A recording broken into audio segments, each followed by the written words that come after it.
नमस्कार दोस्तों, स्वागत है आप सभी का ज्ञान पूरब चैनल में। दोस्तों, आपने यह तो सुना होगा कि अच्छा करोगे तो अच्छा ही मिलेगा और बुरा करोगे तो बुरा ही प्राप्त होगा, किंतु हमेशा ऐसा नहीं होता।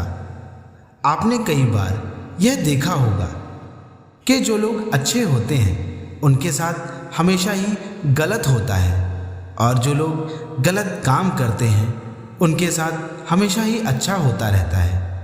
आपने कभी यह सोचा है कि अच्छों के साथ गलत क्यों होता है?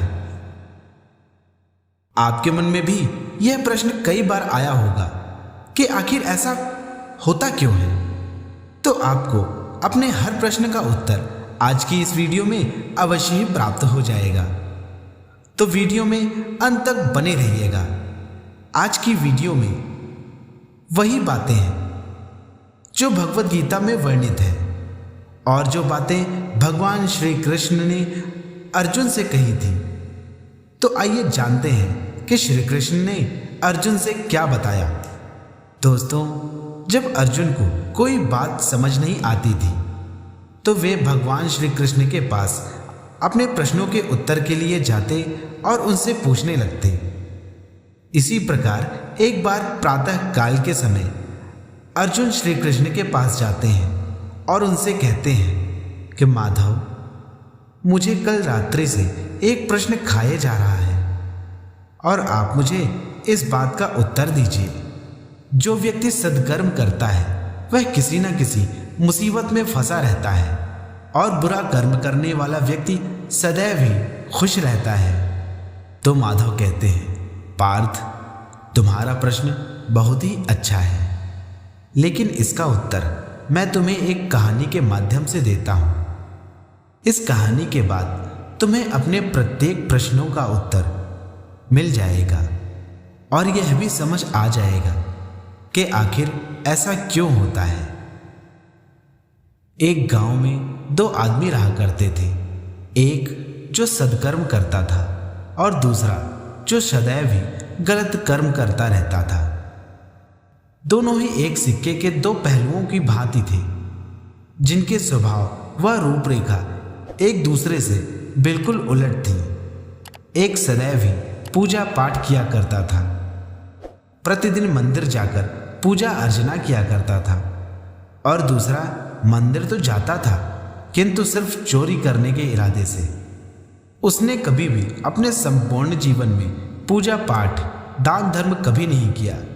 उसने सिर्फ गलत कार्य ही किए, हमेशा चोरी ही की। और दूसरा व्यक्ति सदैव ही अच्छे कर्म करता, दान धर्म करता रहता था। समय बीतता गया। एक दिन दोनों मंदिर जा पहुंचे।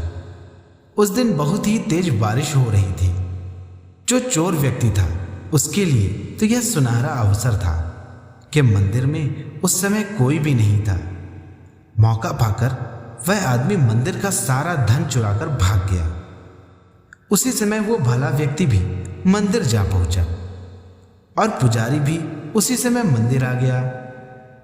मंदिर का सारा धन चोरी हुआ देख पुजारी भले आदमी को ही चोर समझ बैठा और उसने उसे पकड़ लिया। लोगों को बुलाकर उसकी खूब पिटाई की। भला व्यक्ति जैसे तैसे मंदिर से भाग जाता है, और वह अपनी जान बचाकर भाग ही रहा होता है कि सामने एक पत्थर से टकराकर गिर जाता है और उसके सर पर चोट लग जाती है।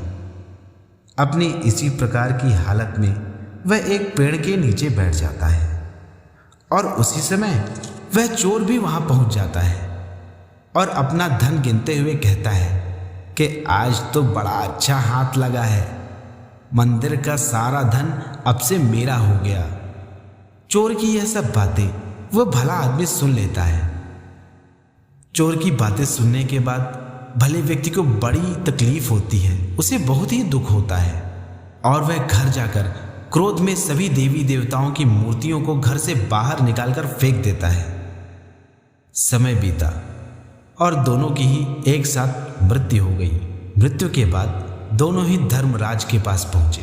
धर्मराज के पास पहुंचकर वह भला व्यक्ति क्रोध में धर्मराज से कहता है, प्रभु, मैंने सदैव सत्कर्म ही किए, हमेशा धर्म की राह पर चला, लोगों को दान दक्षिणा दी, किंतु यह आदमी जिसने सदैव चोरी ही की, हमेशा बुरा काम ही किया, इसे कभी कोई कष्ट क्यों नहीं मिला?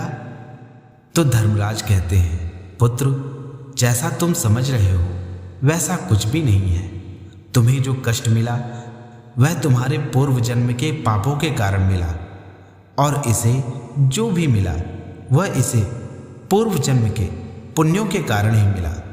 क्या तुम्हें ज्ञात है कि जब तुम मंदिर से बाहर निकलकर एक पत्थर से टकराकर गिर गए तो तुम्हारी उसी दिन मृत्यु निश्चित थी, किंतु तुम्हारे द्वारा किए गए सत्कर्मों के कारण तुम्हें मृत्यु प्राप्त नहीं हुई। तुम्हें थोड़ी सी चोट बस आई, और इस व्यक्ति के भाग्य में तो राजयोग लिखा हुआ था और इसके जीवन में ढेर सारा धन लिखा हुआ था, किंतु इसके पापों के कारण वह सब थोड़े से धन में बदल गया। पुत्र, हमें जो भी मिलता है वह हमारे कर्मों के आधार पर हमें प्राप्त होता है।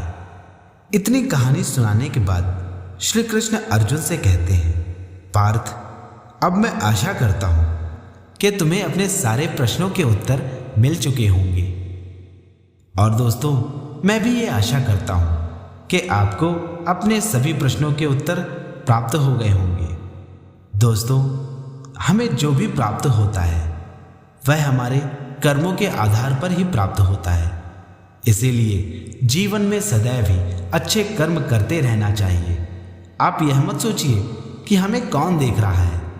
ऊपर बैठा हुआ परम पिता परमेश्वर सबको देखता है और सबका हिसाब लिखता रहता है, और हमारे द्वारा किए गए कर्मों के अनुसार ही हमें उसका फल देता है। तो दोस्तों, आज की कहानी बस इतनी ही। आशा करता हूं कि आपको यह कहानी अच्छी लगी होगी। यदि अच्छी लगी हो तो चैनल को सब्सक्राइब और वीडियो को एक लाइक अवश्य कर दीजिएगा, क्योंकि आपके द्वारा किया गया सब्सक्राइब और एक लाइक हमारे लिए बहुत ही महत्वपूर्ण है। और दोस्तों, आपको हमारी यह कहानी बहुत ही अच्छी लगी है तो कमेंट में जय श्री कृष्ण अवश्य लिखिएगा, और अंत तक हमारे साथ बने रहने के लिए आप सभी का बहुत बहुत धन्यवाद। जय श्री कृष्ण। राधे राधे।